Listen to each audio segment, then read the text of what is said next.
I'm back because I need you guys to see that this thing isn't as finicky as it appeared. All right, so of course, as soon as I got off Facebook Live, it printed just fine. So we're gonna do this one more time. I'm gonna do start to finish without all my blabbing about the cons and the pros and the cons and all that. Okay, so we're just gonna, I got it in the software and we're gonna print, okay? All right, so paper, two-step paper. This is part A. Rougher side, it's kind of hard to tell, but the rougher side down, okay? And I'm going to simply press print. Now, look, while you aren't looking, 1, 2, 3, they all printed just fine.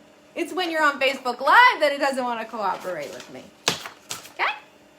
But here, that's actually the beauty of this, is that you can just print these transfers, and then if you are, you know, a small business and you just want to stock certain amount that you have, you could either, if you are buying art that has that you have the ability to sell the transfer, you could do that and then just ship it to somebody and they can apply it themselves, or you can just keep certain designs in stock. Now, while this is printing, I am going to heat up the bottom platen of my heat press, because remember, we need the bottom platen to be warm, okay? So, this is in the process of printing, I promise. I just clicked print, and now it's going to print, and hopefully it doesn't give me the error, because I literally was like, okay, let's try this again, and as soon as I got off the first Facebook Live, it printed totally fine 3 times.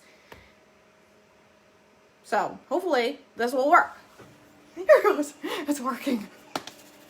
And we're going to do start to finish. So, after this print, then I need to put it on my heat press and apply the B step.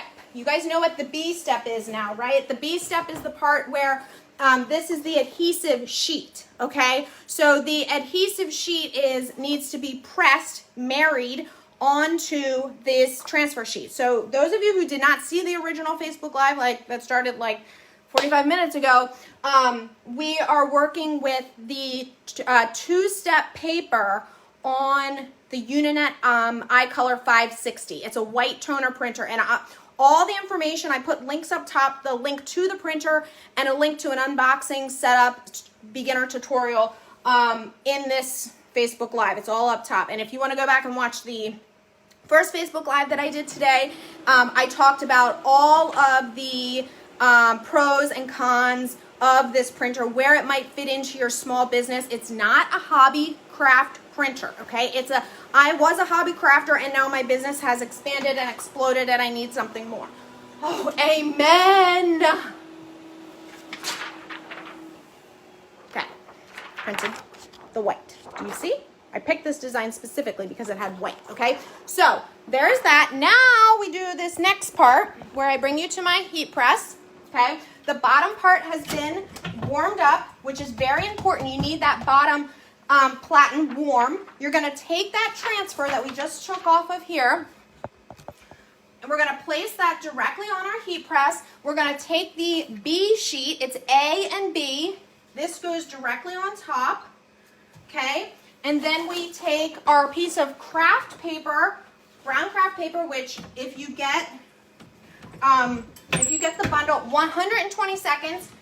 This is important, medium pressure. If you get the bundle, the 560 bundle, which I linked to up top, it includes, this is the weirdest thing. The printer itself is the same price as if you get the printer with the bundle. So, with the bundle, you would get the A and the B sheet. That just starts. Now, here's the thing. It can do dozens of different types of papers and stuff, but this is the one that we're starting with. This is textile transfer. This is standard. Someone was asking, is this standard or select? This is standard, okay? So you get the 2 different sheets, and you need the 2 different sheets. Now, other questions that I got in the meantime, other comments that I'll answer while we're waiting. What else can this thing do? It can do sublimation. You would just need to swap out the toner cartridges. Unlike ink, because it's toner, which is powder, it doesn't dry up. There's no maintenance. You don't need to, like, you know, swoosh out the lines. What's it called? Swoosh is definitely the word. What else can it do? You can put, there's fluorescent inks you can put in there. You can use it as a laser printer. You can print black just as a regular on copy paper. So there's a lot of different things. It's basically a 5-in-1 printer.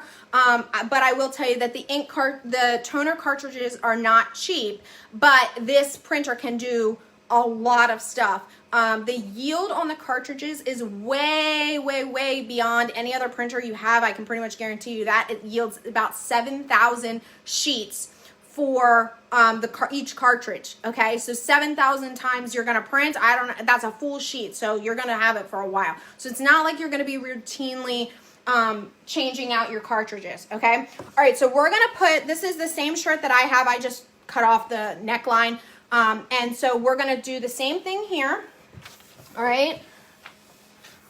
Once this, okay. So 120 seconds. And then we need to work pretty quickly. We need to, I'm just going to use my actual shirt. Cool it down about 5 seconds. Okay. And then you're going to peel the A and the B apart in a diagonal motion. And what's happening is the adhesive, can you see, has been removed in the exact spots where there's toner on here.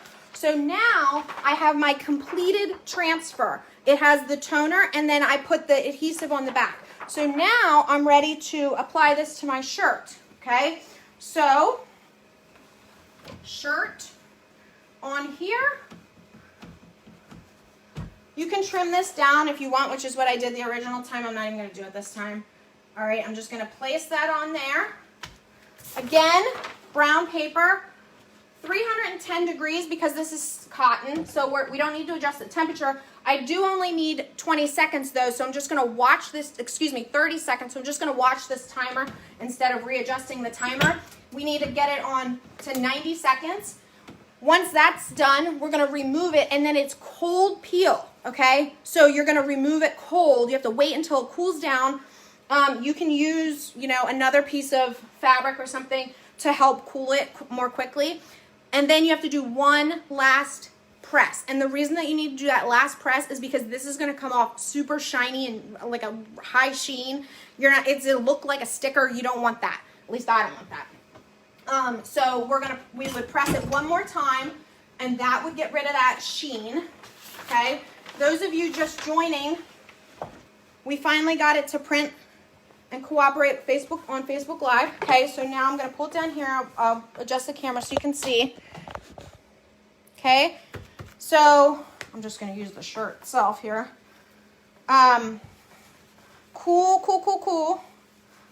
All right, so when it comes out of the printer, it's not quite ready to go on the shirt. It doesn't have the adhesive. The printer is not printing adhesive. The printer is printing that toner, the colors on there, okay? And in this case, it prints white. I don't know if you can see that, but the eyes have white, okay? So that's the biggest advantage of this printer. Now, why not just use HTV? If you are a hobby crafter, you certainly can use HTV.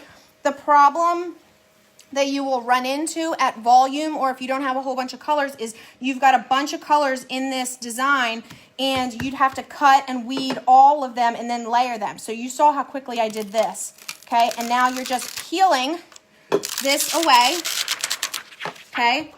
Now, I don't think you can probably see how shiny, maybe you can. Can you see how shiny that is? Okay, you can probably see the reflection a little bit. So now I'm gonna put this back on my heat press. A swing away heat press is great for this because it comes straight down and you get really nice, fast pressure. Okay, and then we're gonna cover it one last time. And again, I'm gonna do this for about 20 seconds and I'll just watch it. And then that will be done. Okay, so that one will be done. So again, you certainly could use that design. You certainly could use on HTV. Where's the one that I did earlier? I don't know what I did with it. But if you needed to do high volume, you could do that. If you're doing them smaller, like this one, you can put more than one on a sheet. So you're doing multiple at the same time. Okay, it just kind of depends what size you need. So I did my final press, and now here we go. Okay, so now it's not shiny at all. All right, you want to wait at least, I'm going to pull you down here. You want to wait at least 48 hours. Can you see? For this, it's dry obviously, but you want to wait for 48 hours for this to fully cure, and then you can wash it. And I would wash it inside out and dry it inside out, and don't dry it, just line dry it. Now, this design, original design, had black in the eyes. I did what's called knock me out black in the software that you need for this printer, and that just removed the black. So this black that you're seeing in the eyes is the sweatshirt itself. Okay, that is not part of the print, and that's one of the things that you want to try to take advantage of, so that you don't have large, you're not, first of all, you're not using as much toner, and secondly, you're not having as many large areas of solid transfer. The toner is basically like plastic. Okay, so if you're asking how does it feel, it feels a combination of HTV and screen print. It's very, very thin. It's not going to peel, but it's not sublimation where it's infused into the design. Okay, this is an actual transfer. Okay, all right, so we'll give that one to Olivia, and I'm sure she'll like that. All right, now, I'm so glad I feel like I redeemed myself. Yay! But beautiful colors, and obviously would not be able to be done with sublimation, or if you did, you would have to sublimate onto glitter white, or you would have to use something like Easy Subli, which is a print and cut material for darks. Okay, all right, you guys. This shirt that I'm wearing, is also with the white toner printer, so it doesn't have to use white, but that's the biggest advantage. Of course, this could be done with HTV, but it would require, obviously the cutting and the printing, but you can use your same designs, which is why I love this specifically for designs that have lots of different colors. Okay, all right, you guys, I will go back and answer all the other printer questions again. If you're asking what printer, the direct link is right up top. A link to the printer itself, and a link to a tutorial that I just put on the blog today, unboxing, setup, and getting started. All right, guys, I'll see ya.